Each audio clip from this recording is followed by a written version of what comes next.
Good day everyone.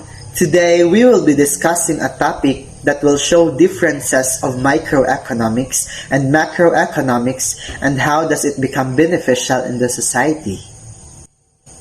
There is no one person who invented economics. Instead, many notable thinkers and societies throughout history have contributed to the field of economics. So what is economics? Economics comes from the Greek words oikos, which means household, and nomos, which means management. These two words makes up the term oikonomia, which means household management.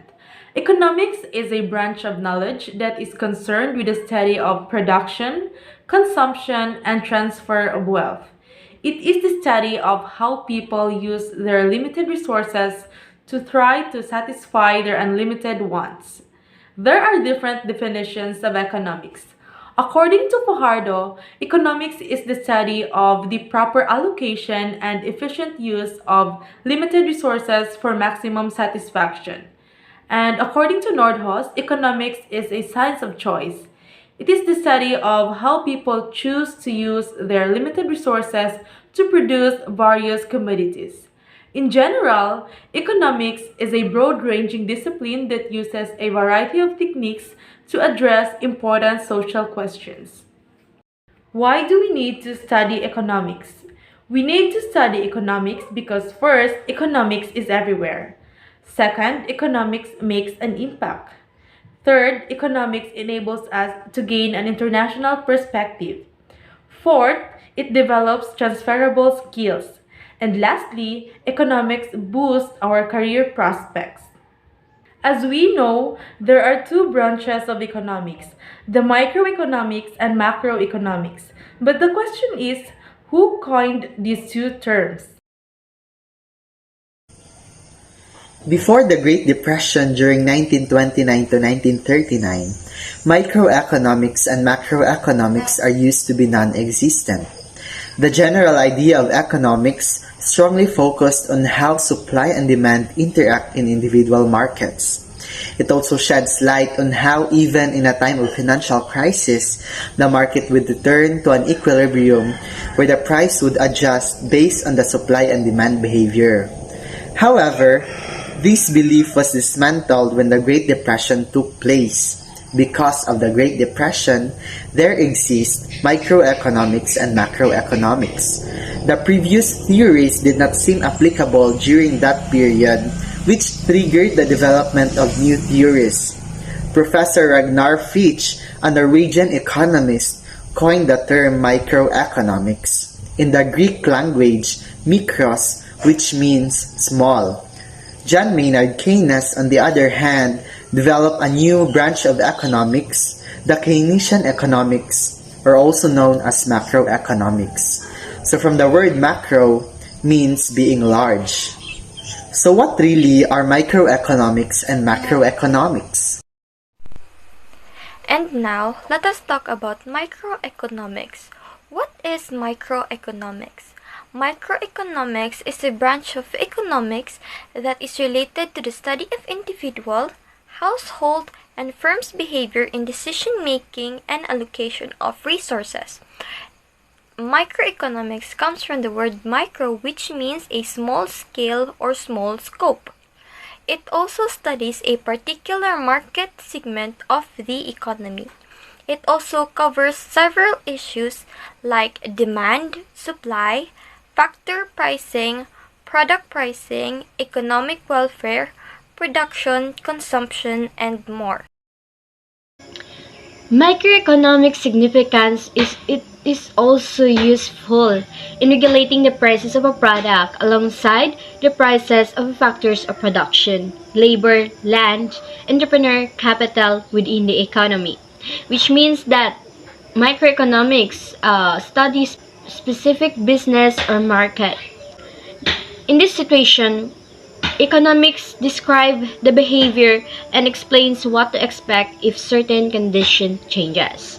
Like for example, like a manufacturer raises the price of cars, then microeconomics says that consumer will tend to buy fewer than before. It is based on impractical presupposition. Everything had a limitation, and this is one of the limitations of microeconomics. Yes, we can have a full employ employment in a community, but it doesn't mean na masud silang tanan, nga kuan sila tanan makaserbisyo, because microeconomics have a limitation of numbers in terms of businesses, because it is specified than generalized. And then the last one, it is applied on internal issues. In businesses, microeconomics is more focuses on specific than generalized. Therefore, it is applied on internal uses. Questions addressed by microeconomics. How to deal with monopoly. Monopoly is a situation where there is a single seller in the market. In conventional economic analysis, monopoly case is taken as a polar opposite of perfect competition. By definition, the demand curve facing the monopolist is the industry demand curve in which is downward sloping. How to reduce income inequality. Income inequality can be reduced directly by decreasing the income of the richest or by increasing the income of the poorest. Policies focusing on the latter include increasing employment or wages and transferring income. Next is how to reduce pollution from production. How does supply and demand determine the price levels of the economy? The law of supply and demand combines two fundamental economic principles, describing how changes in the price of a resource, commodity, or product affects its supply and demand. As the price increases, supply rises while demand declines. Conversely, as the price drops, supply constricts while demand grows. What is macroeconomics? Macroeconomics is a branch of economics that studies how an overall economy, the markets, businesses, consumers, and how the government behave. Macroeconomics is a field of study that analyzes an economy through a wide lens. It studies economy-wide phenomena such as inflation, price level, rate of income, economic growth, national income, gross domestic products, and changes in unemployment. Macroeconomics look at how all these activities join together to create an overall economic environment at the national and often the global level. It is concerned with the expansion and contraction of the overall economy. Economics studies the whole economy that covers several market segments. It is applied to environmental and external issues. It also perpetuates firmness in the broad price level and solves the major issues of the economy. Macroeconomics objectives are increasingly seen as embedded in a much larger picture that includes the environment, resource supplies and limits, and flows of waste and pollution. Macroeconomics try to forecast economic conditions to help consumers, firms, and government make better decisions. Macroeconomics helps to evaluate the resources and capabilities of an economy, turn out ways to increase the national income, boost productivity, and create job opportunities to upscale an economy in terms of monetary development. So, what are the questions addressed by macroeconomics? First, what causes unemployment? So, what is unemployment? Unemployment is the rate percentage of the labor force that is unemployed. When the labor market is in equilibrium, employment is the natural level and the unemployment rate equals the natural rate of unemployment. What causes inflation? We have known that inflation is the big question. So inflation is a general and ongoing rise of the levels of the prices in an entire economy. Inflation does not refer to the change in relative prices. So the third question would be, what creates or stimulates economic growth? Economic stimulus refers to targeted fiscal and monetary policy intended to elicit an economic response from the private sector. The number 4 question addressed in macroeconomics would be, how well is a country performing? This measure of economic activity is called gross domestic product or GDP.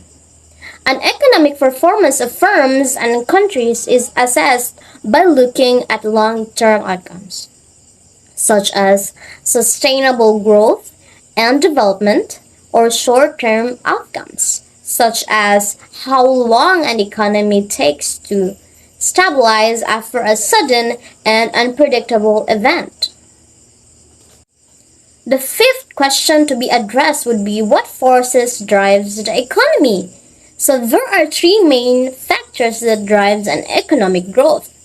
First, the accumulation of capital stock, an increase in labor output, such as workers on hours work. And third would be technological advancement.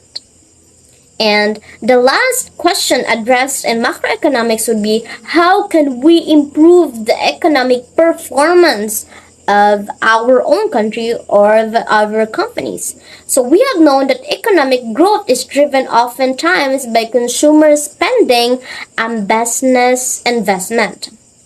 Tax cuts, rebates are used to return money to consumers and boost spending.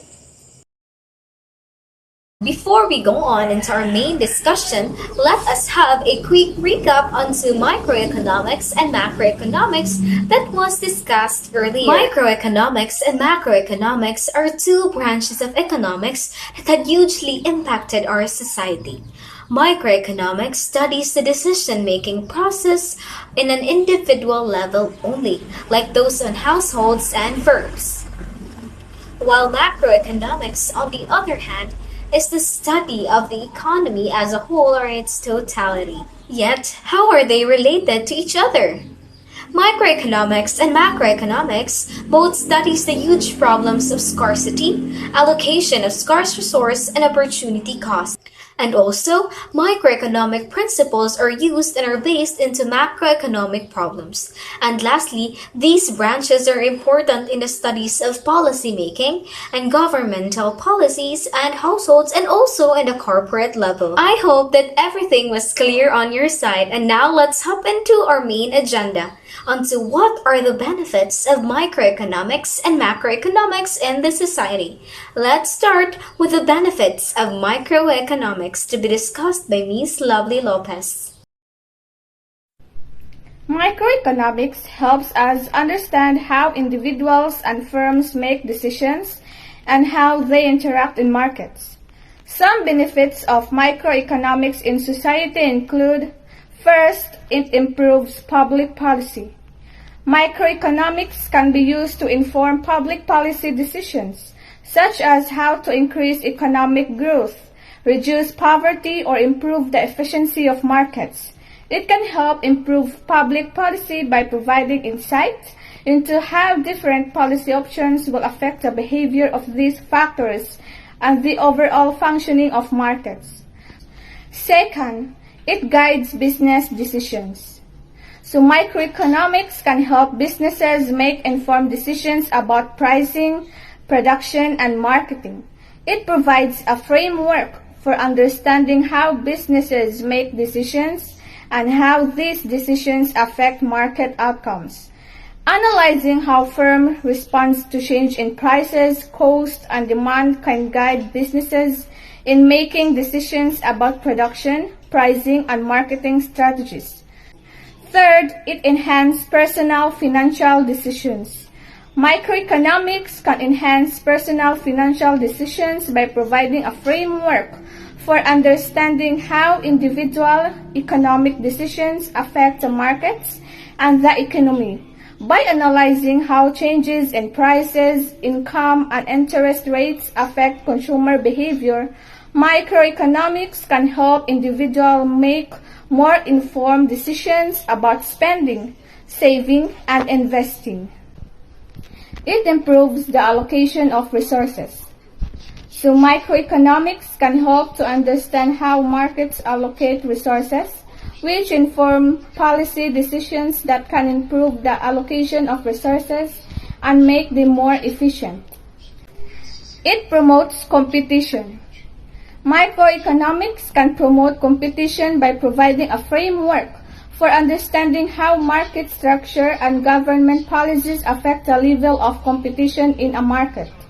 Competition is a key aspect of a market economy, as it leads to lower prices, higher quality goods and services, and greater innovation. By analyzing these factors, policymakers can design policies to promote competition, such as through antitrust laws, regulation, and policies that remove barriers to entry and increase the number of firms in a market, leading to lower prices, better quality goods and services, and more innovation. It enhances understanding of consumer behavior. Microeconomics can enhance understanding of consumer behavior by providing a framework for analyzing how individuals make decisions about allocating the resources to purchase goods and services. Lastly, it helps to evaluate the impact of trade, globalization, and technology. Microeconomics can be used to analyze the impact of trade, globalization, and technology on markets, firms, and consumers, and help anticipate the potential impact of proposed changes in these areas. Trade, globalization, and technology can have a significant impact on the allocation of resources and the distribution of economic welfare. Overall, microeconomics can provide valuable insights into how our economy works and inform policies and decisions that can improve economic outcomes for society. Now let's move on into the benefits of macroeconomics in the society. Macroeconomics offers 5 advantages in the society, starting with first, it helps us in understanding the different economic fluctuations. Technically, economic fluctuation refers to the increase and decrease of the national income. When national income increases, it means that the economy is healthily growing. On the other hand, when the national income decreases, it denotes a contraction in the economy. Global statistics indicates that the economies are constantly growing or shrinking, and that means that the economic fluctuations is normal and natural. Ideally, most countries pursue growth. So that is how important macroeconomics is in helping us understand the different systems and processes of economic fluctuations. And lastly, it is very important for us to understand the economic fluctuations or the economic cycle, as it can help investors or businesses to determine when to make investments and when to put their money out, as it has a direct impact on stocks and bonds as well as in the profits and corporate earnings. The next advantage of macroeconomics in the society is it helps in formulating economic policies. There are 2 ways the government implements policy, both the monetary and fiscal policy. These are tools which helps in stabilizing the nation's economy. A simple example of monetary policy is a central bank open market operations. When there is a need to increase the cash in the economy, the central bank will buy the government bonds. These securities allow the central bank to inject the economy with an immediate supply of cash. In turn, the interest rates are reduced because the demand for bonds will increase their price and the interest rate will go down. On the other hand, when the central banks needs to absorb extra money in the economy and push inflation levels down, it will sell its T-bills. The selling of T-bills will result in a higher interest rates and less demand, which which will ultimately push down the price level. Now let's move on to the fiscal policy. A fiscal expansion by the government would mean taxes will decrease or the government spending is increased. But it is nothing to worry about because either way, it will result to the economy's growth or its real output because the government will create a stir of demand with increased spending. And now let's move on into the third benefits of macroeconomics, which is to help us in understanding or study inflation and deflation. Inflation affects all aspects of the economy, from the consumer spending, business investments and employment rates, to government programs, tax policies, and investment rates.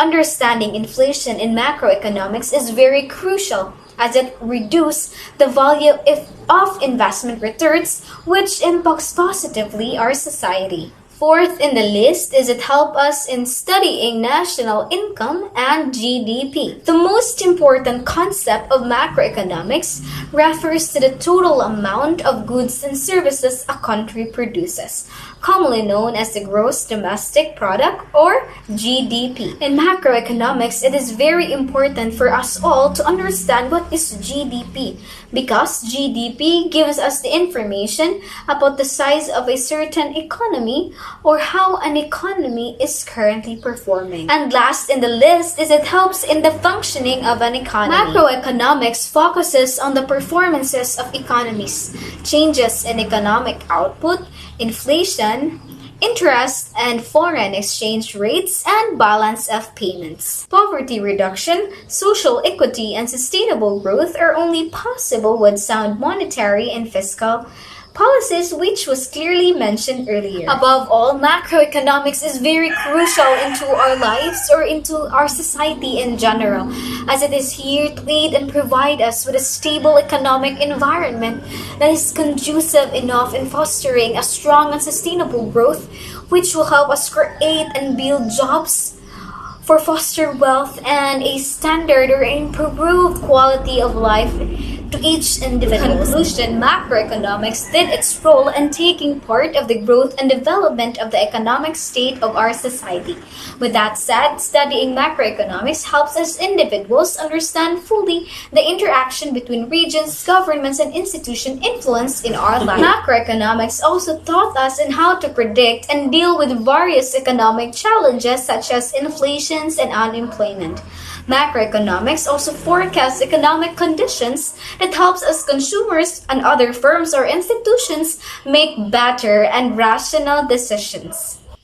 Overall, the benefits of microeconomics and microeconomics upon witnessing those has really proved how beneficial they are into our lives or into our society in general.